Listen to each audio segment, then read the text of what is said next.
Assalamualaikum warahmatullahi wabarakatuh. Salam Widya Kastrena Dharmasida. Baik sahabat, bertemu lagi dengan saya di Naim Channel. Channel yang membahas tentang edukasi, organisasi, serta menyampaikan informasi-informasi penting lainnya tanpa basa-basi. Baik sahabat, pada kesempatan kali ini Naim Channel akan membahas tentang bagaimana cara menyusun proposal skripsi. Kenapa channel Naim mengangkat tema semacam ini? Ya, kita tahu bahwa banyak sekali mahasiswa-mahasiswa yang mengalami kebingungan saat pertama kali akan mengajukan judul skripsi. Kemudian setelah judul itu di ACC, maka yang dibingung kedua kalinya adalah bagaimana cara menyusun proposal skripsinya. Nah, mudah-mudahan dengan adanya tutorial atau penjelasan dari Naim Channel pada kesempatan kali ini bisa memberikan sedikit pencerahan untuk teman-teman mahasiswa yang sebentar lagi akan menyusun tugas akhir tersebut. Baik sahabat, untuk proposal skripsi sendiri itu terbagi atas 3 bagian. Yang pertama di bab 1 ini membahas tentang latar belakang, kemudian rumusan masalah, kemudian tujuan pembahasan, kemudian batasan masalah, kemudian ada manfaat penelitian. Kemudian di bab 2 di kajian teori ini membahas tentang kajian pustaka. Kemudian di sini ada variabel X1, variabel X2, kemudian variabel X3, kemudian variabel Y. Kemudian membahas tentang kajian empiris, kemudian tentang kerangka pikir, kemudian hipotesis penelitian. Nah, kemudian yang ada di bab 3 ini membahas tentang rancangan penelitian, kemudian populasi dan sampel, instrumen penelitian, kemudian teknik pengumpulan data, kemudian dilanjutkan dengan teknik analisis data yang meliputi uji validitas dan reliabilitas, kemudian asumsi klasik, uji T, dan uji F. Nah, ke semua ini khusus kerangka proposal skripsi penelitian kuantitatif ya, atau yang biasa dikenal oleh mahasiswa adalah penelitian eksperimen semacam itu ya. Nah, untuk penelitian kualitatif akan dibahas di konten berikutnya. Baik sahabat, langsung saja berkaitan dengan bab 1 latar belakang. Nah, latar belakang ini sahabat isinya adalah uraian serta alasan-alasan mengapa sahabat mengambil judul tersebut. Nah, ini nanti akan diuraikan semacam itu ya. Diuraikan secara detail, secara rinci, berawal dari secara umum, kemudian nanti secara khusus dan turunnya atau jatuhnya nanti di penentuan judul tersebut. Jadi semacam itu sahabat. Kemudian ada yang bertanya begini, Pak, apakah boleh di latar belakang itu saya juga mencantumkan hasil dari kajian artikel?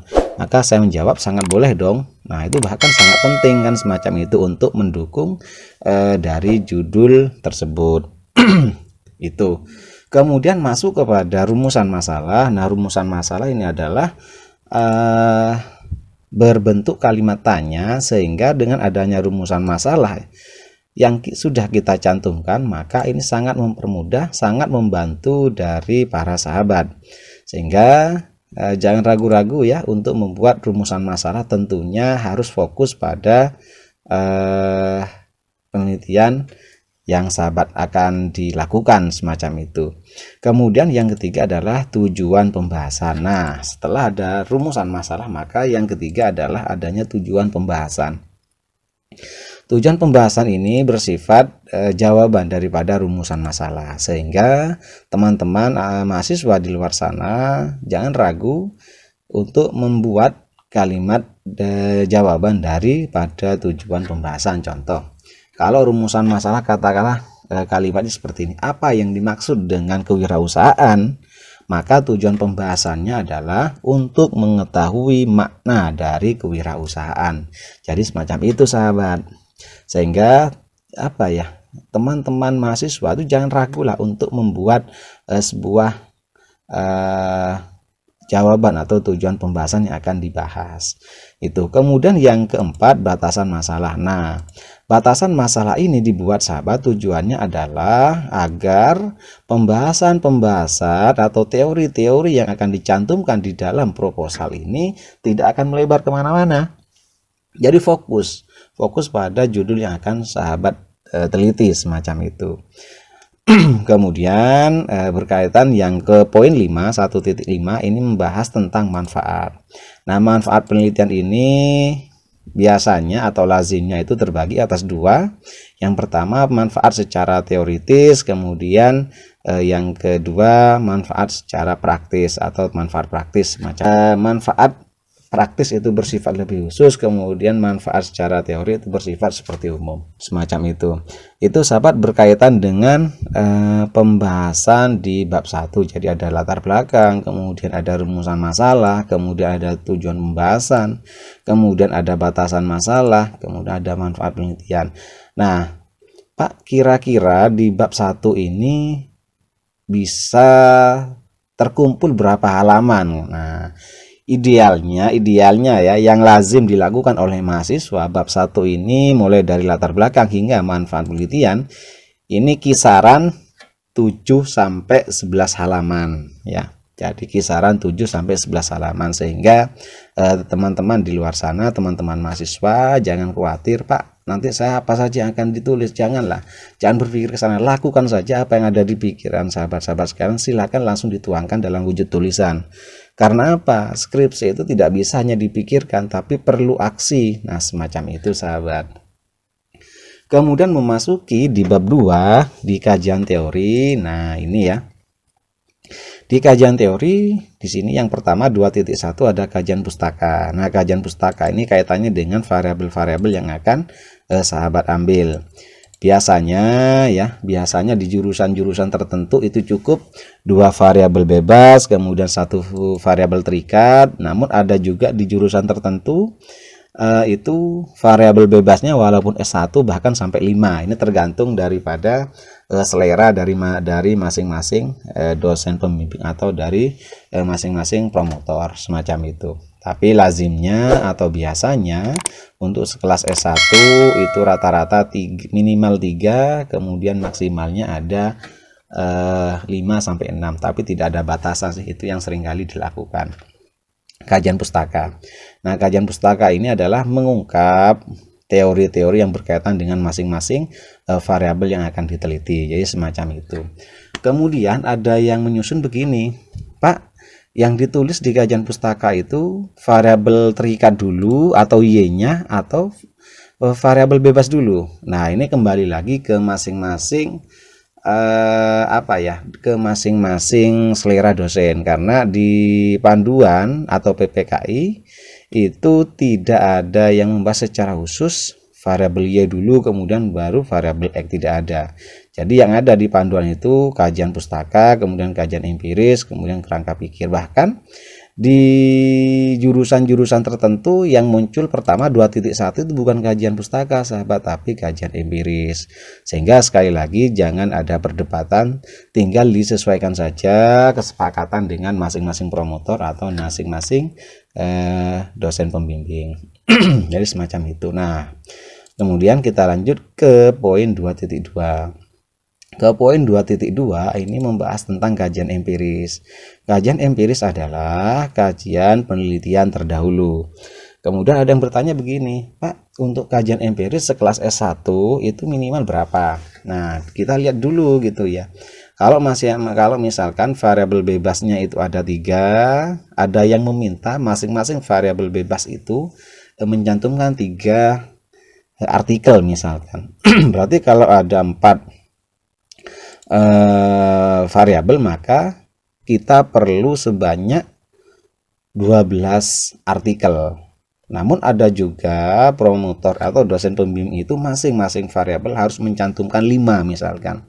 Nah, masing-masing variabel mencantumkan 5 artikel. Berarti kalau ada 4 variabel, maka sudah bisa dipastikan 5 kali 4 berarti sejumlah ya 20 artikel kan, semacam itu. Bahkan adalah yang lebih ekstrim lagi begitu sahabat ya. Masing-masing variabel tiga artikel nasional, satu artikel internasional. Nah, semacam itu. Nah, kendalanya di sini. Biasanya teman-teman mahasiswa itu akan sedikit menyerah semacam itu. Ada tanda, bukan sedikit menyerah ya, ada tanda-tanda akan menyerah menyusun proposal karena apa? Ada artikel internasionalnya. Namun tidak semua mahasiswa demikian, sahabat. Dan mudah-mudahan mahasiswa yang menonton channel ini menjadi salah satu mahasiswa yang benar-benar tidak mengenal yang namanya kata menyerah. Jadi semacam itu. Jadi sekali lagi, kajian empiris adalah kajian-kajian atau kajian daripada penelitian terdahulu. Jadi wujudnya nanti luarannya membaca artikel semacam itu ya. Ya setidaknya membaca artikel terakreditasi lah gitu ya. Kalau di Indonesia terakreditasi Sintas semacam itu atau semacamnya lah. Nah, kemudian kita lanjut sahabat, setelah kajian pustaka selesai diurai di bab 2, kemudian kajian empiris juga sudah dibahas di bab 2, kemudian kita lanjutkan ke kerangka pikir. Nah, kerangka pikir ini adalah membuat sebuah bagan semacam itu ya. Sama dengan membuat sebuah bagan, arahnya kemana. Nah, seperti ini ya, X1, X2, X3 dari Y. Maka X1 terhadap Y, X2 terhadap Y, X3 terhadap Y itu secara parsial. Namun secara simultannya, nah ini yang dimasuk yang ada di kerangka pikir ya. Jadi kerangka pikir ini sekali lagi membuat kerangka atau membuat bagan semacam itu ya.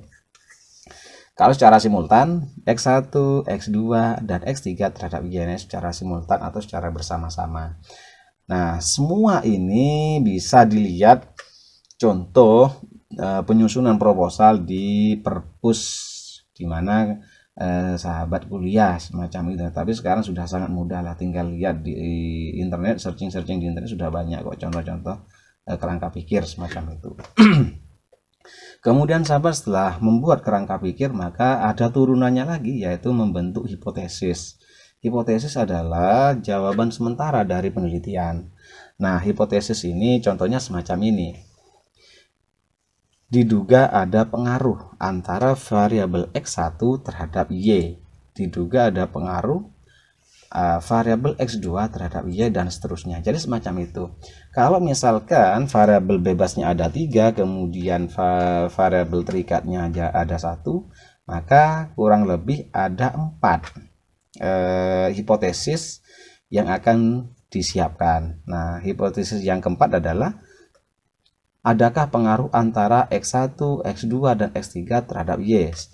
Ini termasuk dalam hipotesis simultan atau secara bersama-sama. Nah, penulisannya ada di hipotesis ini. Semacam itu. Sekali lagi sahabat, pesan saya, jika misalkan mahasiswa atau teman-teman di luar sana kebingungan di dalam membuat apa ini hipotesis, maka bisa melihat atau searching contoh-contoh daripada hipotesis penelitian itu sendiri. Itu kemudian kita lanjut ke bab 3. Nah, di bab 3 ini ada 3.1 rancangan penelitian, kemudian populasi dan sampel, kemudian instrumen penelitian, kemudian ada teknik pengumpulan data, kemudian ada teknik analisis data, dan seterusnya.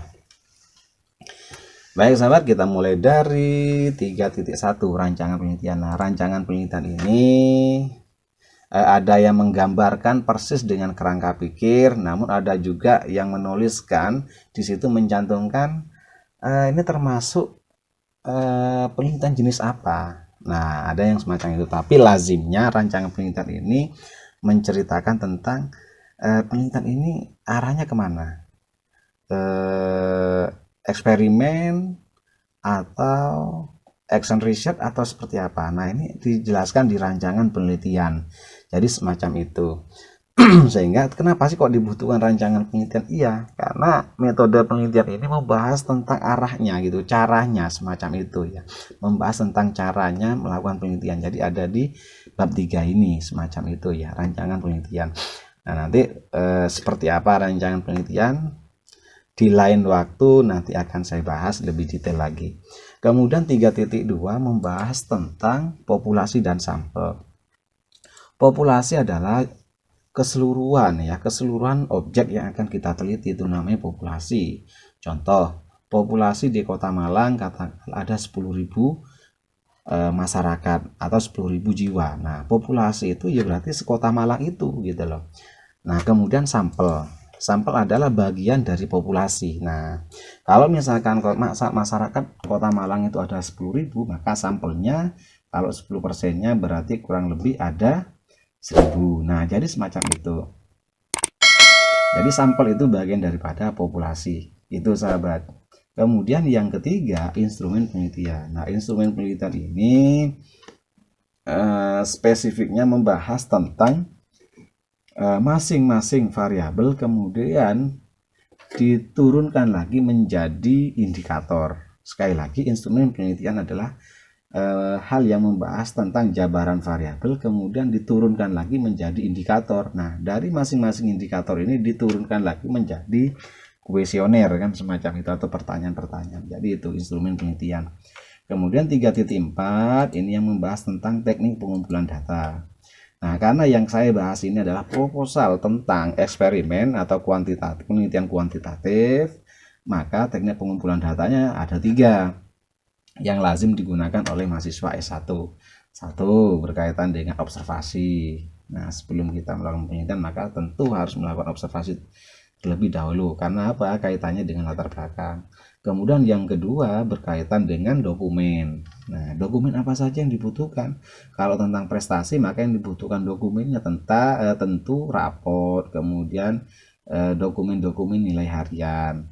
Kalau tentang disiplin maka yang dilihat adalah pelanggaran atau buku-buku pelanggaran yang ada di kesiswaan dan seterusnya. Kemudian selain observasi, dokumen, kemudian yang terakhir adalah kuesioner atau angket.